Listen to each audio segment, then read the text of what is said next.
going to be the relative. But that doesn't mean that we have to tie our sense of well-being to the relative truth. We can anchor our sense of enoughness into the truth of us, not into the relative circumstances of our lives. So when we're talking about our spiritual journey, we have to say, when is enough enough? How many more sermons do I need to hear? How many more spiritual books do I need to read? How many more hours of meditation? How many more prayers? How many more affirmations do I need? Just one more. It's like that, what was that movie with, I think it was a Wall Street or a Wall Street type movie. And this main character had $300 million or some incredible amount of money. And someone said to him, "Oh my God, you have all of this money. How much more money do you need?" And he had this wry look on his face and he went, "Just a little more. Just a little more." That's the Pac-Man that keeps eating and never gets fulfilled, or the hungry ghost.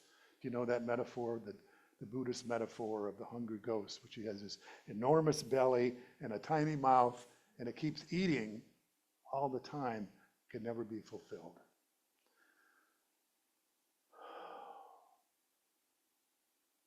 So how do we do this? Well, we've got to stop doing what's not working. For me, it begins with this idea of beginning to question my motivations. Question when I have those desires and I feel a real strong need for something to be different than the way it is.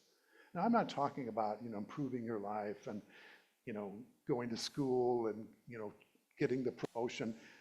I'm not saying that those things need to be suspended. But I'm talking about the inner experience of dissatisfaction, that yearning, that discontent. You know the feeling, I don't have to tell you, we're all very familiar with it. And how it feels like that we then project that feeling of incompleteness or not enough. We project it out because of our conditioning. We project it out, and who's in front of us? We'll take the brunt of it, right? You're not enough. Oh, if you were this, then I would feel more loved, right? Meanwhile, God's laughing, going, God is love, and I am you, and you're in me, and love is not something you get. Haven't we thought that we could get love, though? I know I have. Early in my life, now because I've been married a long time, but I was a serial relationship killer. You understand what I'm saying?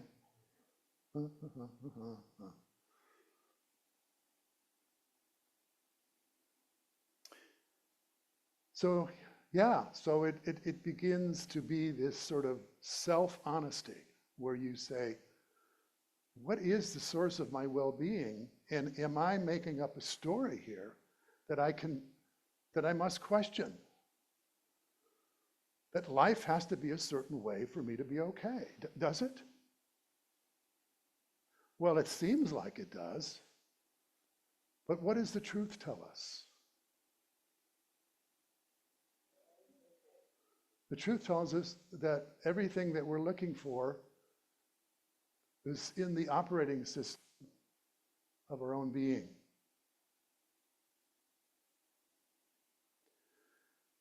But we rewrote the program as we grew.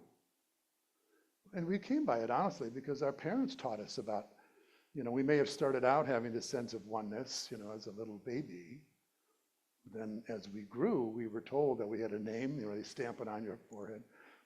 This one shall be called Larry. Expiration date, unknown. And he shall go through life. And then when Larry grabbed Bobby's toys, they were, no, that's Bobby's toys. you have your toys. Let's go play with your toys. So you learn about this thing about separation and mine, right? And so we started creating these minefields. Mine, mine, yours, mine. I want what you have. You seem to be happy. What do you eat? So recognizing this, it's like awareness is the first step. And you could have it with a sense of humor. Oh my God, look, I was thinking that if I had that, I would be so happy. Oh my God, has that ever happened before where I got what I wanted and I wasn't happy? Let me check my diary here. This time and that time and this time and that time. So you think over time, this thing called spiritual enlightenment, or let's just say evolution of consciousness, there'd be a shorter period between the time that we make up a story that life needs to be a certain way and we have the recognition that no, that's not true. Well, I don't know about you. Some of us are older. I am certainly. I kind of feel like I want to be done with that. Because why would I want to keep putting peace off? For what? What do I think, that I'm going to die? I'm going to go to some pearly gates and I'm going to have eternal peace? I think the reason that you and I are here, fundamentally, our raison d'etre is to wake up to who we are. Not who they said we were, who we thought we are, not the temporary body-mind that we walk around in, but that essence of us that has never had a bad day, that knows nothing of yearning, knows nothing of wanting.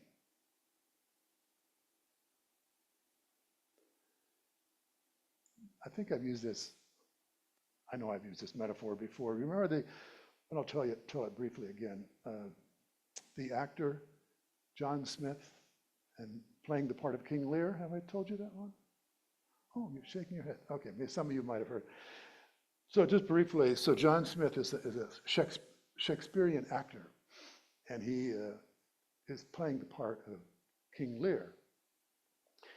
And so John Smith, in his regular life, in his normal life, he's married and he's got, a couple of kids, and he's relatively happy and peaceful, and life is good. But King Lear, on the other hand, it's a different story. So he goes and plays the role of King Lear, and he's a consummate actor, so his performance is absolutely compelling, and his friend comes to watch him in his performance. And so after the play is over, his friend goes backstage and says, "Oh my God, John, your performance was compelling, was amazing." And he notices his friend is distraught and down, in a state of despondency. And he goes, "What's the matter?" And he says, "Oh, my 3 daughters, they're driving me crazy. And this war with the French, this is killing me." And his friend says, "What are you talking about?"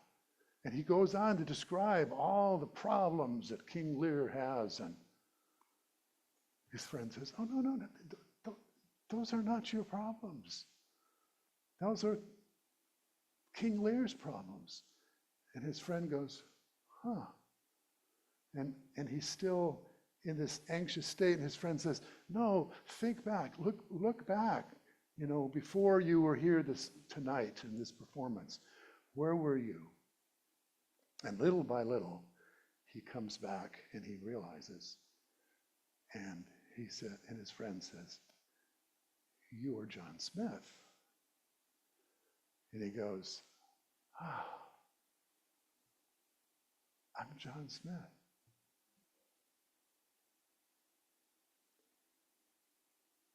So whenever we give up our identity, our true identity, over to something other than that, we can be ridden with all of the effects of believing that we are that person. We are that isolated, mortal body, mind that lives in a world with all of its problems, all of its challenges, all of its limitations, the not enoughness. And if that's our identity, then we, like John Smith, thinks we're King Lear, and we suffer from the illusion of our identity when we could be liberated by the truth of our identity. Does that work?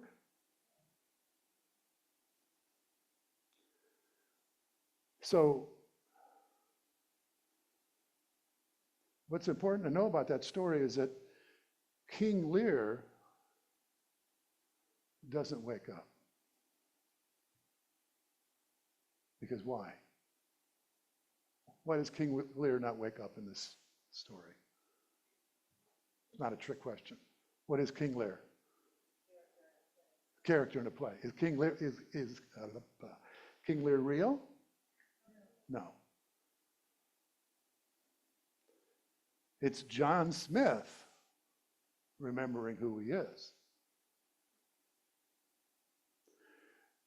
But the way back to that recollection, that remembrance, that breakthrough of amnesia starts with pointing out what's false about who you think you are, right? Just saying, no, you're John Smith wasn't enough. I didn't elaborate the story like it's been told to me, but it's usually a process of saying, no, wait a minute now. Do you really have 3 daughters?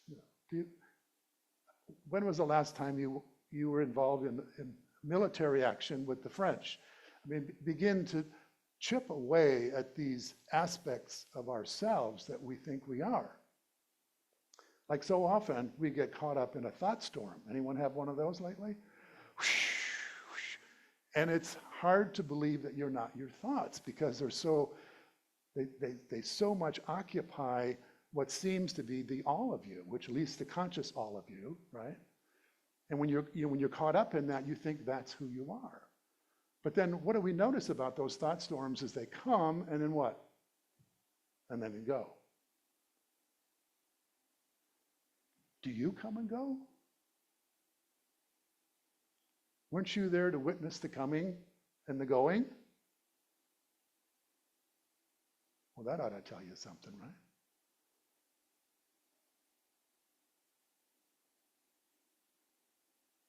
Same with feelings, right? You're angry. And you could even put your I am in front of that, right? I am angry. Is that true? Well, if that's fundamentally who you are, then we're going to notice if you are ever not angry. And then we're going to call it into question. Have you ever been angry before? Yeah. I'm about to get angry right now because I don't like to talk. You're getting me angry. What are you telling me? What do I have to do? Tell me what to do. Okay, so you were angry before, and was there a period of no anger after that? Yeah, okay. So what was the constant in this scenario of change? Thoughts, I think this, I feel this. This is what I am, except it all seems to change. But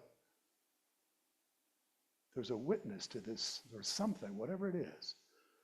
It's like a on-the-scene reporter that never gets involved in the drama, but can tell you, I witnessed the coming and going.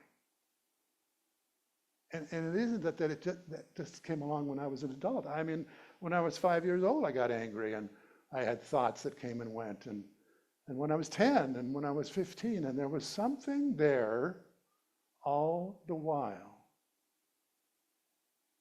And I called it I. Always referred to it as I. Now, it wasn't accurate to say I am angry, or I am happy, or I am a doctor, or I am a lawyer, or I am a candlestick maker, or I am anything. Because what I notice is that I haven't always been any of those things, but I've always been. I will be, I am.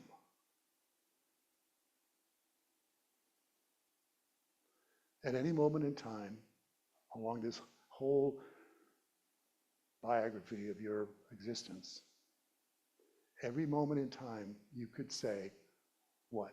I am. Now, how do you know that? This is where we're getting to the punchline. How do you know?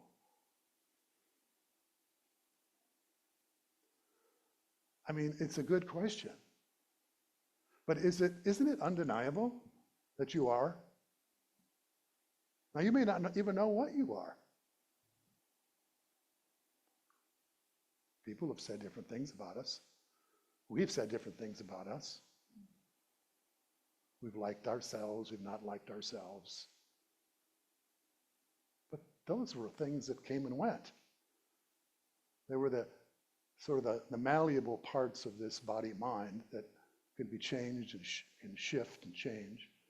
But there's never been any variation in the knowing that you exist.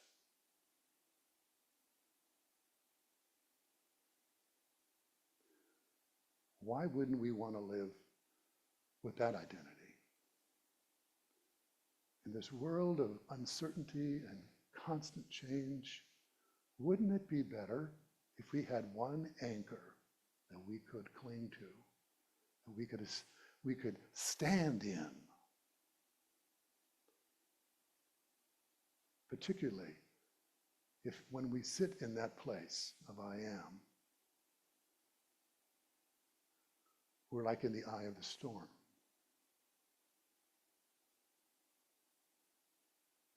How is John Smith affected by King Lear's dramas? Is he? Oh, you could say, well, he's a really gets into it, so he's affected. But he knows. It's just an act. It's something that I pretend because it's part of the art that I enjoy.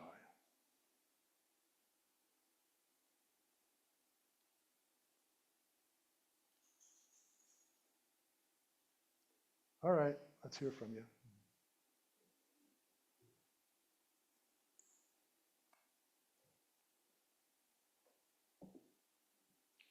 Toast to the I am.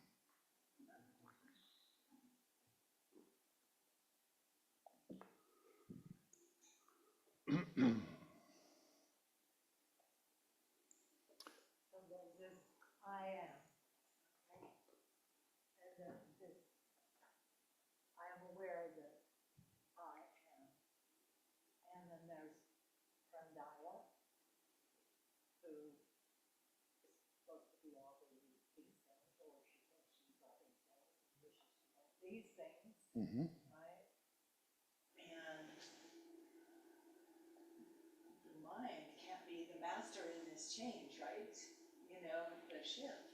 There's some place, like, this is when I struggle with going into that heart space, and it just somehow, I've just recently learned, no, I'm recently exploring this idea of that, yes, I can read psychological books and help this person that I think I am be more comfortable with being, knowing that the person I am is what's been created by my thoughts and by Yes. But I have a little trouble with part of that that's maybe like thinking like there's two of me, you know? But so, Yeah. but if it's all God, even that created vision of what Gaia is on the screen, right? Which is who I am, you know, who my body is, you know. Yes, yes. Well, who is, oh yeah, I wanna be able to hold that where I love the whole of me. I love the whole of me, right? The expression that is King Lear, and that behind that, not behind that, but woven in all of it too, somehow. So that's one of the, how I'm sort of playing with it all, and that's Beautiful. mostly my head, Yeah. you know? But what Well, do it you is- have yeah, to say yeah. about that, though? You know, You're saying it. You're just saying it. I mean, it does feel like we live a double life, because once we touch into this awareness of this deeper self, and we know that that feels fundamental, but we've been so programmed to live according to this body-mind character that we have come to believe that we are, that there does feel like there's a duality to our identity. But that's only until it's not. And it's still a worthwhile journey. I mean, in my view, it's a worthwhile journey to just keep inquiring. Okay, so right now I'm dealing with money issues, or I'm dealing with relationship issues. And it's not like you just go, oh, well, that's not real, that's an illusion. No, you establish, this is what I try to do. I try to establish myself in the knowing of what I am in those moments. Maybe I have to go away, maybe I have to spend 3 hours, in quiet, or maybe it's 5 seconds. And I touch into that.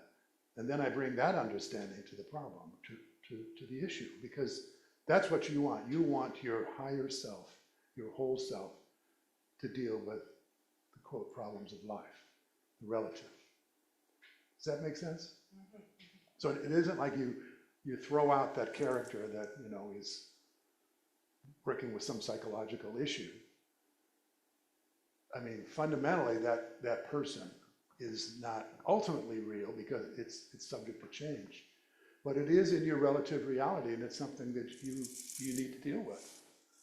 But you can deal with it from a consciousness of peace and wholeness, where everything does not depend on how you get this thing resolved. Does that make sense? Because that's what you tend to be catastrophizers, right? Oh my God, my girlfriend didn't call me, and oh, she must hate me, and I must be terrible. We catastrophize instead of like, well, oh well, I know who I am. We'll see what comes from that, because we can do so much harm when we make up stories where we deepen the illusion. or just beginning, with going, oh, wow, I'm having this wonderful story of, my boyfriend doesn't love me anymore because he didn't call, Yeah, and just be do. aware that that's, that you're telling that story, being aware. You're telling the story, and we love drama. I mean, not our essence, but that part of us loves drama. And I mean, our politics is evidence of that. Duality is rampant in our politics today. I mean, opposing forces. It's like the battle of good and evil, or however you want to see it. It's the basis of all the great hero's journey stories, and Star Trek and Star Wars, and Harry Potter, and all of them have this element of going on a journey and defeating the forces that would limit us. And all of that is to get to some promised land where you realize that all of that was made up, that you don't need to go anywhere to be good, to be whole. You take this journey and you come back and you find yourself where you began, the Alpha and the Omega. Spiritually speaking, are the same place, and that's right here and right now. So, anyone else?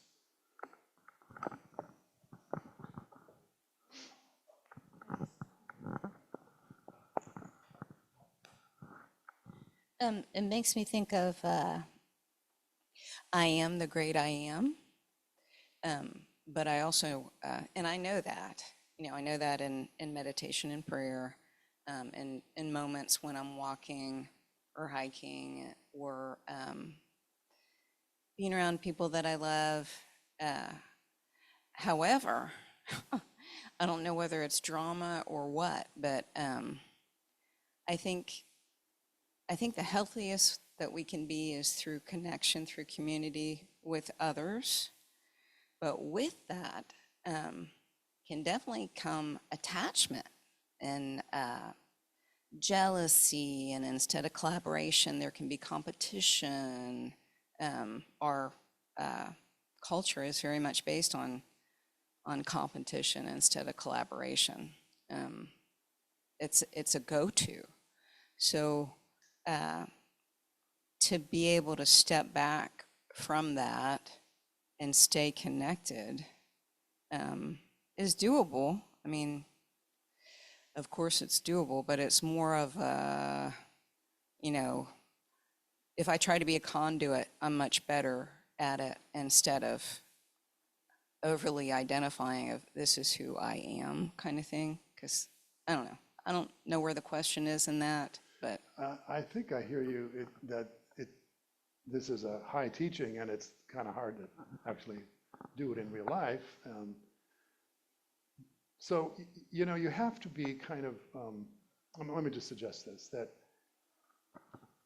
is there a part of you that's not competitive?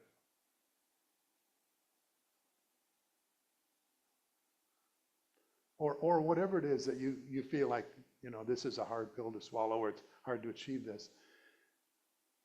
If we're looking at our human selves, the ones that grew up with, being told that there's not enough, and we live with that, and that the people who do really well get rewarded, and people that don't do so well, are left behind, so to speak.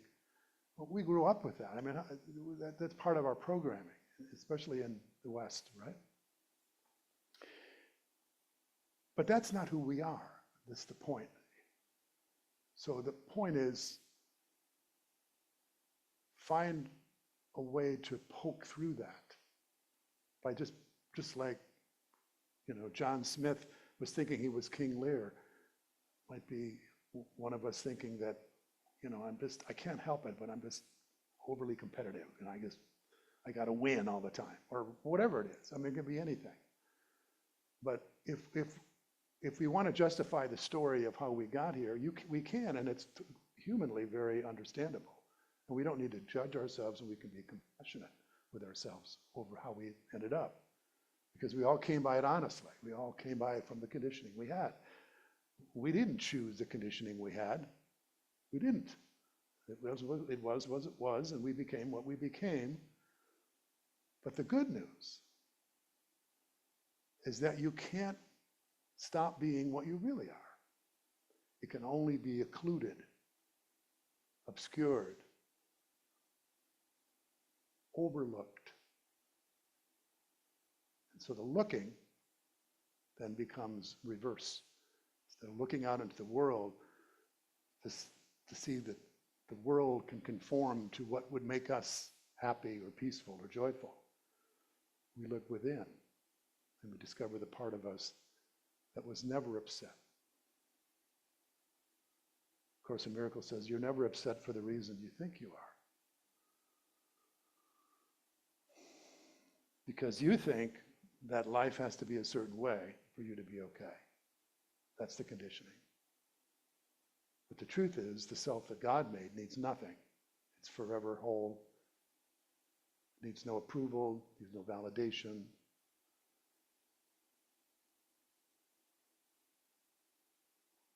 Got to get to know that one. And when you do, it may be a progressive path where there's a gradual diminishing of the identity with a separate self, with all of its problems and its needs, and a growing recognition and awareness of that self that is at peace, that is whole, that is complete. And that's the journey. If there is a journey that happens across time and space, That's what it is. But the truth is that you are already established in that fully right now. It's only the illusion of time and space that seems like it's going to take time for me to know that. Maybe at our death, maybe at our physical death, many people believe that that's when this character, who we think we are, falls away and we feel the oneness. But I wouldn't wait for that. What if they're wrong? Why not just live this life as if it's true today? See what happens, see what it's like to live when you don't need anyone to be a certain way and you don't need life to be a certain way. Just try it on. I mean, just try it for 4 hours this afternoon. Something happens, you don't like it. I'm John Smith.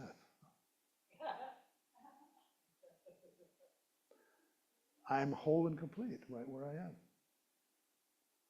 And there's lots of evidence from spiritual masters in the teachings throughout the eons to say that this isn't just me standing up here telling you this. This is the truth that's been passed on for millennia.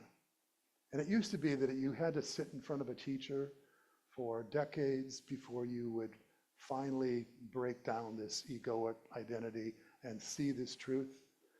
But it's accelerating in this modern era because there's such a proliferation of teachings, and we have this wonderful thing called the internet, where you don't have to go to India to go sit with a spiritual master. You can turn on YouTube, and there he is, or she is. So the prospects for you awakening in this for long body is very good, at whatever age you are. This is good news. Your soul rejoices. Anything else before we have a little prayer? Eva, you got the mic. Thank you, Andrew.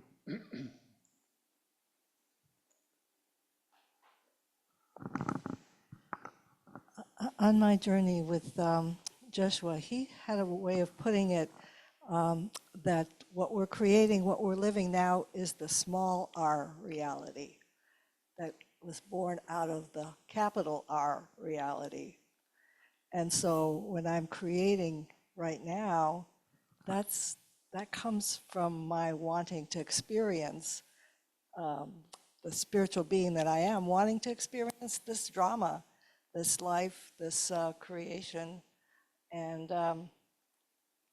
but the ultimate truth is the capital R reality, that observer of everything that I'm creating. So that for me did that stepping away and being able to say, okay, am I in my capital R reality or am I in my small r reality? And I pretty much know real fast if I'm in my small r reality because I'm not feeling peaceful or I'm feeling like something else is missing. But if I'm in the capital R reality, then I know that's my God self, my creator. Yes. Yeah, the infinite. And that's where it begins, with awareness. Because until you're aware of something, then you remain ignorant, and there's nothing to do until you become aware of what's going on. And then that can lead to a prayer. So let's go there, right? So we become aware, all of us here, at various levels or wherever we are in our spiritual life, we become aware that at times we seem to adopt an identity, and we come by it honestly, that we are separate and isolated and alone, separate from all other seeming individuals, separate from life, separate from God, creating this very uncomfortable feeling that we are vulnerable and that life needs to be a certain way. So God, right now, we are willing. We bring as much willingness as we can muster in this moment to release that story, to release that illusory sense of being, and allow you to come forward in our minds and in our hearts, that we might know ourselves as you know us, as we truly are. Perfect, whole, and free.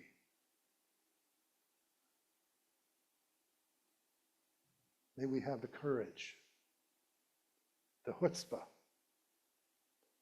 to stand in the midst of the discomfort when we recognize that we are stuck in a belief or a story or any kind of ideology that is wanting to convince us that we need life to be a certain way.